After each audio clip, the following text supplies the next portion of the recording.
le dernier, celui qui est toujours là devant eux, c'est-à-dire que les gens comme les cafards, on lui dit, allez, tu attaques maintenant. Comme ça, on ne parle pas de notre bilan. On ne va pas parler de tous les enlèvements, on ne va pas parler de routes qui sont inexistantes, on ne va pas parler de la famine, on va replonger dans les débats de tribalisme que non, les Bamileke, ils veulent déstabiliser le pays parce que Maurice Kamto a été éliminé, Maurice Kamto veut faire ceci. Écoutez, le voilà. Monsieur le président Tchafa Jonas. Le voilà. Je vous présente ma Voilà mère tout et ce mon qu'ils père peuvent avoir. derrière. Les deux photos en haut là. Voilà ma mère et mon père. Voilà.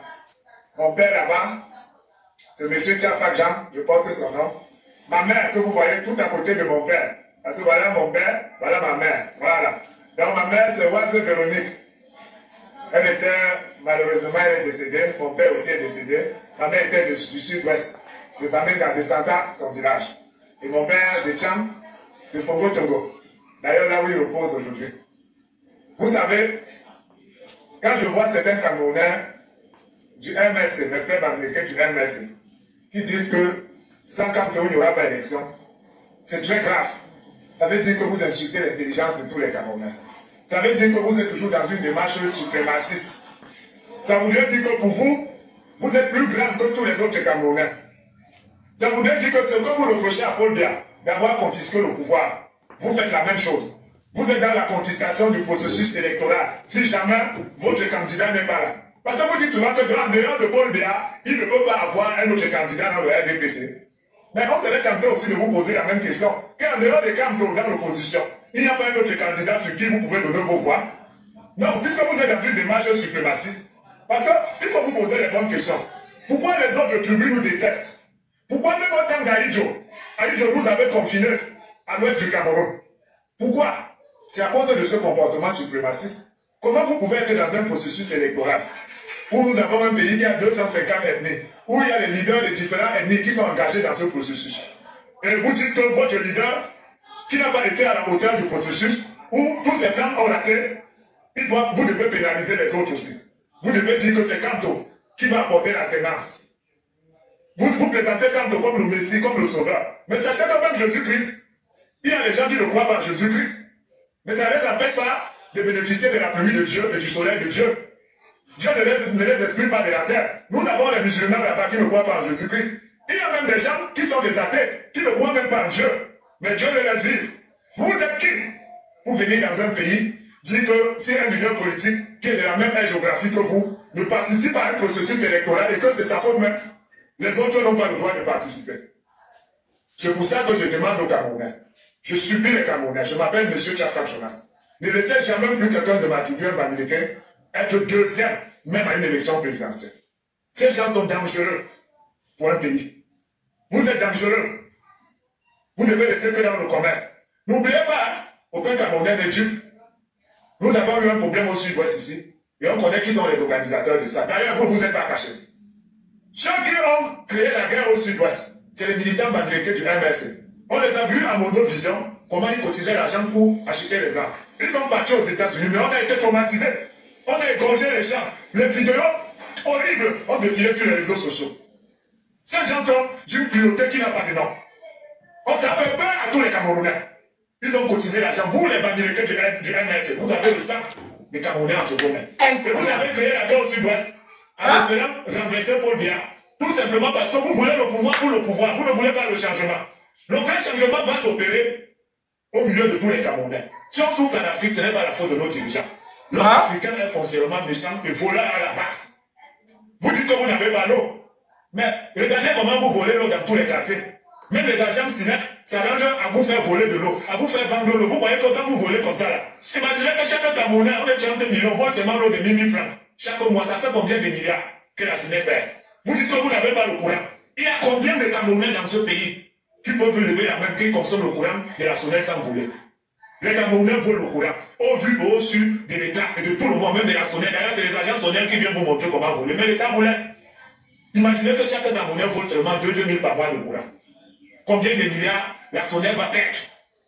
Et vous voyez comment vous donnez l'énergie avec quoi? Vous-même, vous volez, vous mangez votre énergie. Mais sauf que comme la mauvaise haleine ne se sent que chez le voisin, tout le monde accuse le chef de l'État. On ne peut jamais construire un pays, même si c'est Jésus-Christ qu'on va être outil. Avec la mentalité qu'on a, on va souffrir toujours. Ceux qui n'ont jamais investi ne peuvent pas comprendre ça. Moi, j'ai des entreprises avicoles. Je n'ai pas besoin de vous citer ça ici. C'est pas pour ça que je suis là. C'est un phénomène. C'est un phénomène. Vous allez voir ma ferme. Je vais montrer une seule chose que je fais. Je vous dis que j'ai mis des caméras là-bas. Et j'ai un écran chez moi qui retransmet en direct 24 heures sur 24 tout ce qui se passe dans ma ferme. Là, on est attrapé de mes ouvriers ici en route avec un sac de poules. J'ai beau regarder dans les caméras, je ne vois pas là où il a pris les poules dans ma ferme. Mais il a volé mes poules. Donc, l'homme africain est d'abord voleur, est d'abord malhonnête. Même quand on construit les routes, les gens passent sur la route avec les fers. Ils tirent le fer sur la route, ça dégrade la route. On met les lampadaires, vous volez, tout ça. Vous voyez que, même si c'est Dieu qui est président au Cameroun, il peut faire quoi avec ce genre de mentalité? Donc, quand moi je vois un parti politique comme le MSC, qui veut utiliser tous ces failles, ils sont au courant de ça, pour avoir le pouvoir, pour le pouvoir, et qui sont prêts à marcher sur le sang de tous les Camerounais, pour avoir le pouvoir, rien que pour le pouvoir, rien que pour asseoir un peu plus de suprématie sur les autres tribus. Moi je dis non, on doit se battre avec la dernière énergie pour arrêter ce genre de scénario. Parce que si Paul Biya n'avait pas été le grand homme qu'il est, ce que les militants du MSC ont organisé au sud-ouest là-bas, ça allait embraser tout le Cameroun. Il y a eu des morts. Et on a égorgé les gens là-bas, ça partait dans tous les sens. Parce que dans leur tête, ils espéraient que la communauté internationale allait se saisir du problème. Et on allait maintenant déstabiliser le Cameroun.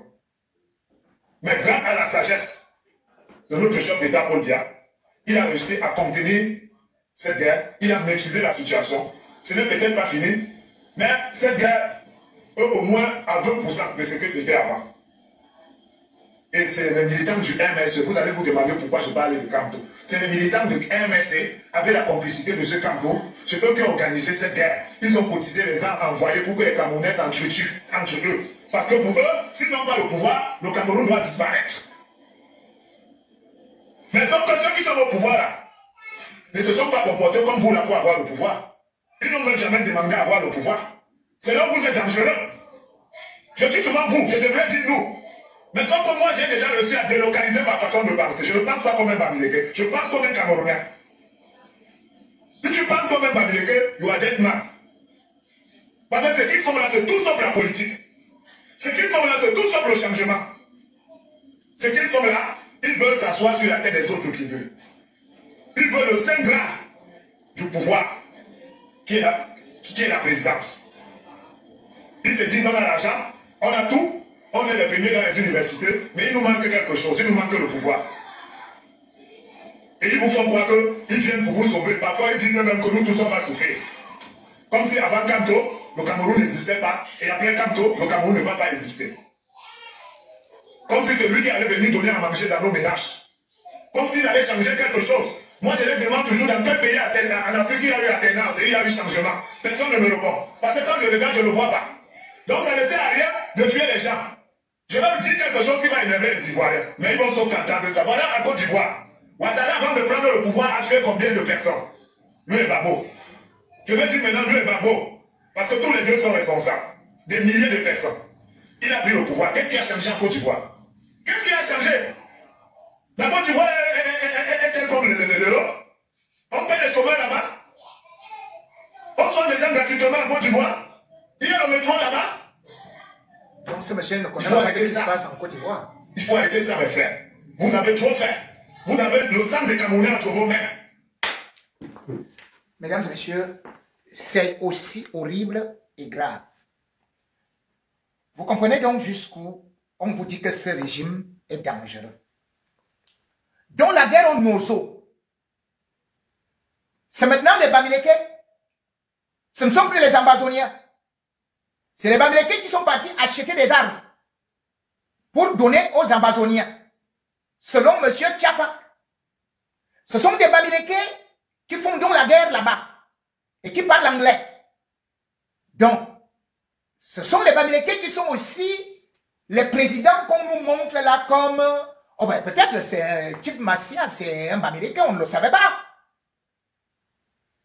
Lorsque vous voyez autant d'âneries, quand vous écoutez autant de mensonges grossiers, grotesques même, vous comprenez jusqu'où donc ce régime est incapable de s'assumer. Même une histoire que nous sommes en train de vivre au présent, ils sont capables de falsifier cela. Et d'ailleurs, pour falsifier, il faut quand même être avec quelqu'un qui est un peu intelligent. Et non, un ignorant parfait qui d'ailleurs nous dit rien n'a changé en Côte d'Ivoire. Lorsqu'on sait que là-bas, il y a eu au moins la mutuelle qui est déjà arrivée. On sait que là-bas, il y a eu la construction de plus de 5 CHU. On sait que là-bas, il y a les échangeurs, les routes, donc les autoroutes. Lorsqu'on sait que là-bas, les salaires ont été augmentés de plus de 30%. Il dit que rien n'a changé. Mais attendez, mais Tchafak, vraiment, c'est pas possible. Mais bon. Mais en fait, cela devrait vous démontrer aussi, à certains qui ont été avec Maurice Kamto, qu'ils doivent rester dans le jeu. Justement, le régime croyait que vous allez sortir de là. Et en faisant ça, bien évidemment, c'est pour vous dire que non, vous devez quitter et abandonner. Mais non. Ce discours doit faire l'effet contraire. Pour dire que, même si c'est le diable, alors, on va sauf que choisir. Et, Maurice Kamto, comme vous l'éliminez, Maurice Kamto sera dans le nouveau gouvernement. Oui. Il sera dans le nouveau gouvernement là. Même si c'est en tant que chef du gouvernement. Même s'il prend n'importe quoi, il va proposer et tout et tout. En voulant éliminer Maurice Kamto, ils vont plutôt organiser une autre force de Maurice Kamto avec un ou deux autres partis politiques. C'est ce qui s'est passé justement au Sénégal avec Sonko. On a éliminé Sonko, non? Diomaye Faye est sorti. Et voilà pourquoi ce régime, comme je vous le dis, qui ne parvient plus à respirer, qui a des difficultés financières, qui est en train de mendier auprès de la communauté internationale. Comme je vous dis aujourd'hui, que ne serait-ce que dans les ambassades, on ne parvient plus à payer. Bientôt, les fonctionnaires ne seront pas payés. Et après, ce sera l'armée parce que tout ira tout simplement là. On prend à la SNA, on donne à l'armée, on donne ceci et cela. Et il y aura des grèves partout. En 2008, ce régime qui se dit fort, qui dit maintenant que c'est les autres qui sont partis créer la guerre aux Mozo. Là, ils ne sont pas. Ils sont partis créer la guerre aux Mozo. Vous vous rendez compte? En 2025, puisque maintenant ils sont obligés de prolonger, puisque dès que Maurice Kamto, s'il donne seulement, il dit seulement que je soutiens tel candidat, allez, ils vont renforcer encore. Je dis que les ambassades là, ils vont mettre 18 chiens là-bas. Ils vont mettre la police française, vous savez qu'elle va se fatiguer. La police belge est déjà même fatiguée. Dites que non, vous aussi, vous exagérez déjà. Surtout qu'ils ne parviennent même pas. Ils disent, maintenant la police, attendez qu'on va vous payer lorsque ceci et cela. Vous croyez qu'ils vont continuer comme ça? Et pendant 7 ans, mais non. Ils ont piégé eux-mêmes. Mais ils sont en train de tomber dans leur propre piège. D'autant plus que leur propre chef, aujourd'hui, est inapte, incapable de gouverner, incapable de diriger ses troupes. D'où, d'ailleurs, aujourd'hui, les sorties d'Akerimuna qui demandent tout simplement à Paul Biya de dégager et surtout qu'aujourd'hui, le Cameroun est dirigé par un groupuscule de bandits qui ont pris le pays en otage.